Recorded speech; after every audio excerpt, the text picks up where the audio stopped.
महत्त्वाची बातमी, कल्याणमध्ये आंदोलक विद्यार्थ्यांनी न्यायाधीशांची गाडी अडवलेली आहे। हायकोर्टाच्या टायपिंग परीक्षेमध्ये गोंधळ झाल्यानं विद्यार्थी आक्रमक झाले।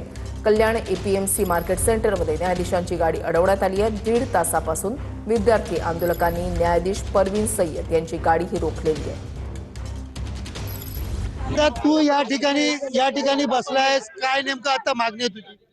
आमची मागणी एकच आहे। आता सुप्रीम कोर्टाकडून आम्हाला लेटर आलंय, पण ते लेटर असं काही ग्राह्य असं काही नाही। जोपर्यंत आम्हाला जी एक एजन्सी आहे ती जोपर्यंत लिहून देणार नाही की सिस्टम इश्यूमुळे या एक्झाम झाल्या नाहीत, विद्यार्थ्यांनी एक्झाम जे इश्यू होता त्यामुळे दिल्या नाहीत, त्या विद्यार्थ्यांची ऍब्सेंटी असं लिहून द्यावं। कारण जेणेकरून आम्हाला ह्या जे घडलेलं आहे ते सुप्रीम कोर्टाला दाखवावं लागेल। कारण सुप्रीम कोर्ट नंतर आम्हाला कागद विचारणार की काय घडलं, आणि आमच्याकडे कागदच नसेल त्यावेळी सुप्रीम कोर्ट बोलेल की नाही, मुलं एक्झामला बसली नाहीत।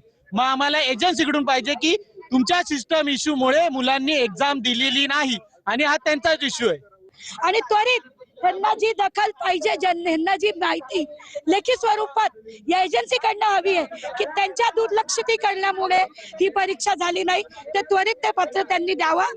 नाही तर इथून ही मुलंही उठणार नाही आणि आम्ही जाणार नाही। गाडी नेमकी कोणाची आहे आणि काय ही नेमकी? गाडी आपल्या इथल्या जज मॅडम आहेत, सय्यद मॅडम त्यांची आहे, आणि या परीक्षेला इन्चार्ज म्हणून याच होत्या।